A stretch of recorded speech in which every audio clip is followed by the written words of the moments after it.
Salut, c'est Léo. Ça dit quoi ce matin? Oui, j'ai été victime quand j'étais plus jeune. J'ai été sous, malheureusement, l'influence de l'alcool, complètement dans l'incapacité d'être en contrôle de mon corps.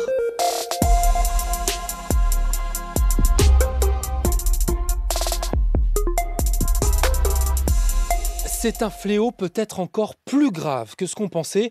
Selon une étude menée quand même auprès de 67 000 étudiants en partenariat avec le ministère de l'Enseignement supérieur, plus de la moitié des violences sexuelles en milieu étudiant impliquent une consommation d'alcool. Alors, c'est bien sûr de la faute de la personne qui m'a...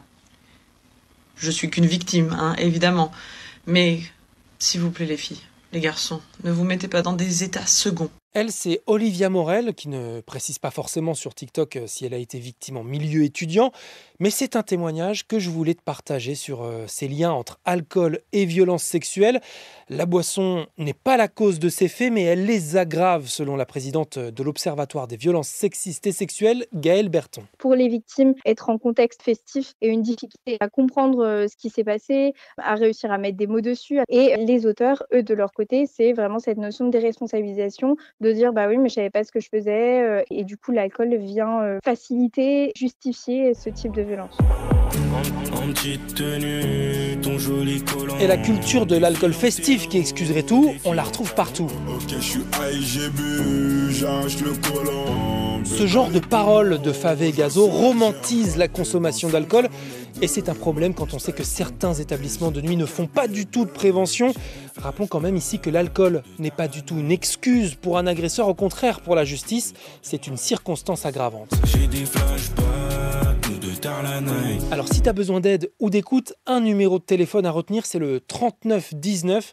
Et sur chaque campus maintenant, tu dois normalement trouver une cellule d'écoute. Je te mets le lien sur la page Ça dit quoi de franceinfo.fr. Dans l'actu, ce jeudi 3 octobre, toujours la guerre au Proche-Orient.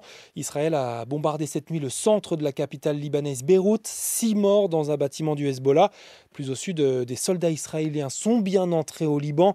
L'armée annonce la mort de 8 d'entre eux dans des combats avec le mouvement islamiste. Pendant ce temps, le président américain Joe Biden, qui soutient pleinement Israël, va soutenir aussi aujourd'hui les victimes de l'ouragan Hélène au sud-est des États-Unis. 162 morts au moins et des centaines de disparus. Au fait, tu m'écoutes peut-être aujourd'hui sur un téléphone ?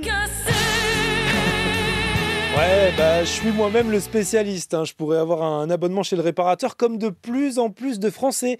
Que ce soit pour le téléphone, le lave-vaisselle ou encore le sèche-cheveux, la durée de vie de ces appareils a augmenté en moyenne de 2 mois par rapport à l'année dernière, selon un baromètre du groupe Fnac Darty. Tout ça donc grâce aux réparations, aussi à l'aide de l'État qui peut aller jusqu'à 60 € pour réparer. Les Français de plus en plus attentifs également à l'indice de réparabilité noté sur 10 quand tu achètes un nouvel appareil électroménager.